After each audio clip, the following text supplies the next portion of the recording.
Olá, boa tarde para você, nosso fiel telespectador do programa criado para mostrar o comércio de Juazeiro do Norte, o CDL na TV. Essa é uma iniciativa da atual gestão da Câmara de Dirigentes Lojistas de Juazeiro do Norte, que está sempre buscando alternativas que fortaleçam a economia local. O assunto de hoje é para você, empresário de micro e pequenas empresas. A partir do próximo mês, todos os donos de micro e pequenas empresas em todo o Brasil vão precisar se adaptar a novas regras de tributação, sem serem excluídas do Simples. Para falar sobre a Lei Geral que entra em vigor a partir do início de 2012, nós convidamos o professor da Faculdade de Ciências Contábeis de Juazeiro do Norte, professor Joaquim Landim, que vai nos ajudar a esclarecer algumas dúvidas sobre o assunto. Boa tarde. Estamos aqui com o professor Joaquim Landim, que irá nos esclarecer a respeito da Lei Geral. Professor, qual a principal mudança que a Lei Geral vai promover para os empresários, incluindo a gente que está aqui em Juazeiro do Norte? Boa tarde, Michel. Boa tarde, telespectadores da TV Verde Vale. A nova legislação, agora a Lei Complementar 139/2011, que foi sancionada agora em novembro pela presidenta Dilma, ela traz algumas mudanças para as microempresas, para as empresas de pequeno porte, para os microempreendedores individuais. Então, a principal mudança que a legislação trouxe foi a alteração da faixa de faturamento das empresas. Então, a microempresa é uma empresa que atualmente tem o seu faturamento limitado até 240 mil por ano. A empresa de pequeno porte, ela teria que faturar na atual legislação até 2.400.000 por ano. E o microempreendedor individual, ele teria que ter o seu faturamento até 36 mil anual para se manter nessa condição. Com a nova legislação, esses limites de faturamento foram atualizados, porque desde 2006 que isso não sofria atualização. Então, quem era microempresa passa a ter agora o seu faturamento até 360 mil. Quem é empresa de pequeno porte passa a ter o seu faturamento de 2.400.000 elevado para 3.600.000. E o microempreendedor individual, que antes era 36 mil, passa a ter o seu faturamento agora elevado para 60 mil reais por ano. Então, essa foi a principal mudança que a legislação trouxe para aquelas pessoas que são optantes do Simples Nacional, ou seja, os microempreendedores, as microempresas e as empresas de pequeno porte. E nessa lei sancionada agora pela presidente Dilma, tem alguma outra mudança com relação à tributação? Se tem, qual seria essa outra mudança em relação à tributação? Bom, com relação à tributação, a lei tem uma outra mudança que é com relação às microempresas ou empresas de pequeno porte que são exportadoras. Então, quem exportava tinha o limite geral de faturamento, ou seja, a microempresa e a empresa de pequeno porte só poderiam faturar lá até aquele limite dos 2.400.000. Com a nova lei, esse limite passa a ser duplicado, ou seja, uma empresa de pequeno porte pode vender até 3.600.000 por ano no mercado interno, sem perder a condição de optante do Simples Nacional, mas ela também pode vender até 3.600.000 no mercado externo, sem também perder a condição de empresa de pequeno porte e de empresa optante do Simples Nacional.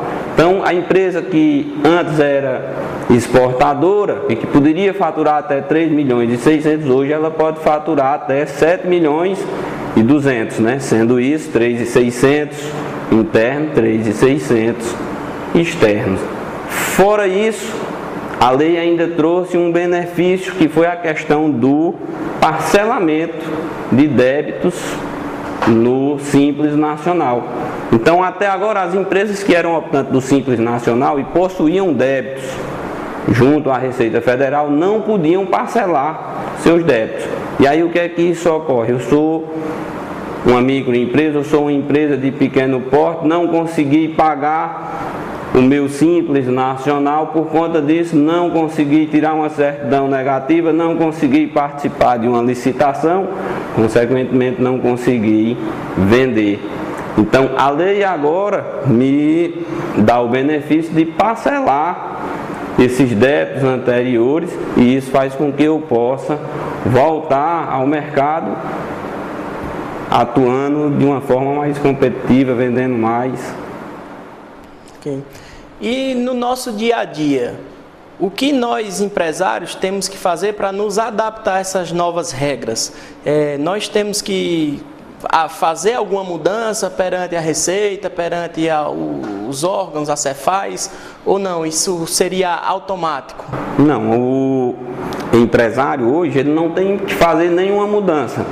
Quem já está no Simples Nacional, ele permanece no Simples Nacional sem nenhum problema. Então, a lei não trouxe nada de novo para o empresário, a não ser que agora o empresário pode buscar aumentar o seu negócio, ele pode buscar novos mercados, pode procurar vender mais sem aquela preocupação de perder a condição do regime simplificado de tributação, ou seja, de perder o Simples Nacional. Então, muitas vezes o empresário que não tem aquela visão de empreendedorismo tinha medo de vender mais. Mas se eu vender mais eu vou perder o Simples Nacional. Bom, agora esse limite aumentou de 2.400 para 3.600. Então o empresário agora tem que procurar realmente novos negócios, novos clientes, novas condições para vender mais, né?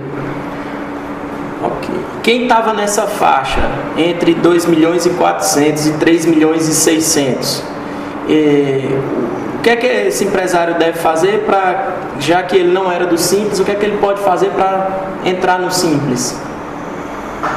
Michel, isso é o seguinte: o empresário que hoje é do Simples, no ano de 2011, e que ultrapassou esse faturamento de 2.400 e que está entre 2.400 e 3.600, no ano de 2012, ele permanece no Simples Nacional. Mas o empregador que perdeu essa condição, né, o empresário que perdeu essa condição de Simples Nacional no ano de 2010, ou seja, no ano de 2010 ele faturou mais de 2.400.000. Então, no ano de 2011, ele deixou de ser optante do Simples Nacional. Mas agora, durante 2011, o seu faturamento não ultrapassou os 3.600.000. Então, ele vai poder voltar ao regime simplificado de tributação, ao Simples Nacional, para o exercício de 2012. Ok. E para os contadores, aumentou o trabalho? Para os contadores, o trabalho vai aumentar, mas pelo seguinte: nós contadores agora temos que fazer o levantamento disso que a gente acabou de falar no caso, aquele nosso cliente que perdeu a condição do Simples, a gente tem que olhar quem foi esse cliente que perdeu a condição do Simples, fazer novamente o estudo tributário com ele, ver com ele se realmente compensa ele voltar para o regime simplificado e fazer a nova opção para que ele retorne ao regime simplificado. Temos também que verificar aqueles clientes que são do Simples Nacional e que possuem débitos, levantar esses débitos para que possa efetuar o parcelamento e voltar a ser uma empresa regular perante o fisco. Então, o nosso trabalho em termos de obrigações acessórias não aumenta, mas em termos de assessoria ao cliente, sim. Então fica a dica para os contadores, né, para que eles já possam se antecipar antes mesmo de serem procurados pelos empresários, não é isso? Fica a dica para que já comecem a fazer o levantamento das empresas que vão poder retornar ao Simples, já começar a efetuar o levantamento de empresas que possuem débito, para que até 31 de janeiro do ano seguinte já possa fazer a opção por esse Simples Nacional, novamente, das empresas que querem retornar a esse regime de tributação, e para que possam também começar a efetuar os parcelamentos junto à Receita Federal. Para finalizarmos, o senhor acredita que essa medida só traz benefícios ou existe aí alguma desvantagem escondida? A lei trouxe benefícios, sim. Então, nós tínhamos aí uma tabela de faturamento que estava desatualizada, né? Ou seja, a Lei 123 de 2006, a lei complementar que estabelece a questão do Simples Nacional, da microempresa, da empresa de pequeno porte, desde 2006 que ela não sofria nenhum reajuste. E aí nós sabemos que, por menor que seja, mas a gente ainda tem inflação. Então as coisas se atualizam, os salários mudam e esse limite ainda não tinha sido alterado, né? Então esse limite veio agora corrigir, né, uma distorção aí que ocorreu durante todo esse período. Mas a lei ainda esqueceu um fato que poderia beneficiar mais, como por exemplo aqui na questão do nosso estado, as empresas comerciais que compram de fora do estado, elas pagam ICMS antecipado. Esse ICMS antecipado não serve de crédito para o Simples Nacional. Então eu pago o ICMS antecipado e ainda tenho que pagar o Simples Nacional, não me aproveitando desse crédito do ICMS antecipado. E isso poderia ter sido contemplado agora na nova legislação. Então temos que ter cuidado na hora do planejamento tributário, porque nós temos que lembrar que quem compra de fora do estado para revender, além do Simples Nacional, vai ter que continuar pagando o ICMS antecipado. Então, no mais, só foi benefício, né? Ok.